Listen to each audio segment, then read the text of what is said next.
The story of Musa, alayhi salam, and Pharaoh. A tale of faith and tyranny.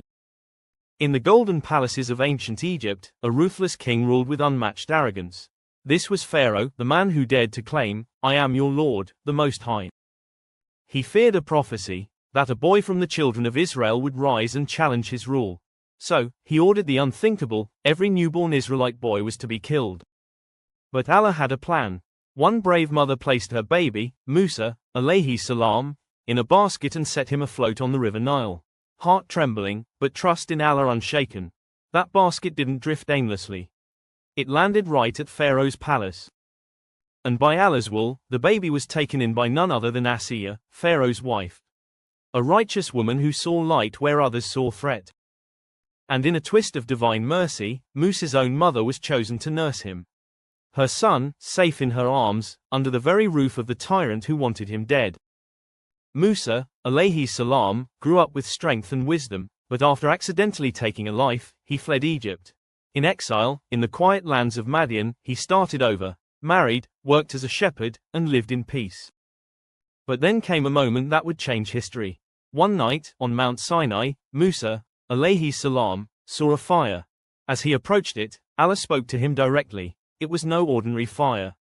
It was the call of prophethood. Allah chose him to return to Egypt and stand against Pharaoh. Not with weapons, but with truth. His mission: let the children of Israel go. Allah gave Musa, alayhi salam, miracles. His staff turned into a living serpent, and his hand shone with divine light. These weren't tricks.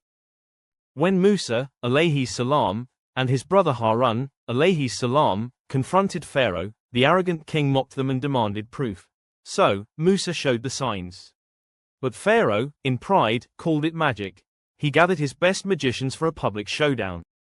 Before a crowd, the magicians threw their ropes and staffs, appearing like snakes. But when Musa, alayhi salam, cast his staff, it turned into a real, living serpent, swallowing their illusions. The magicians, trained in deception, instantly knew the truth.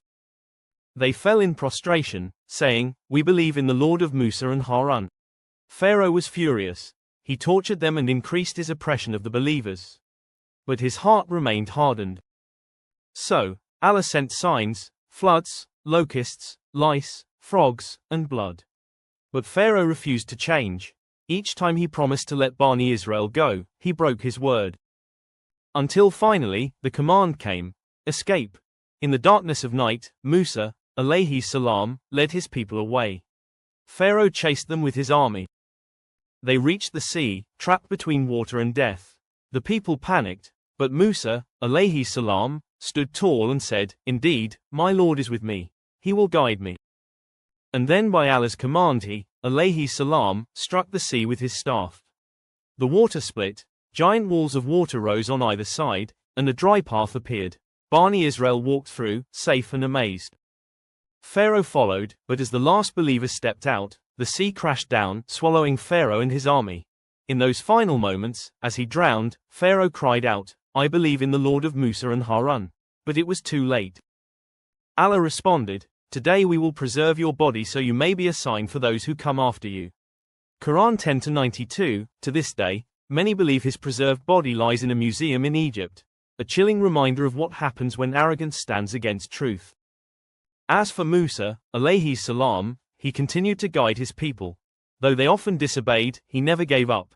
He is the most mentioned prophet in the Quran, a man who faced the mightiest king, armed with nothing but faith. And in that is the lesson. When you walk with Allah, no sea is too wide, and no Pharaoh too powerful.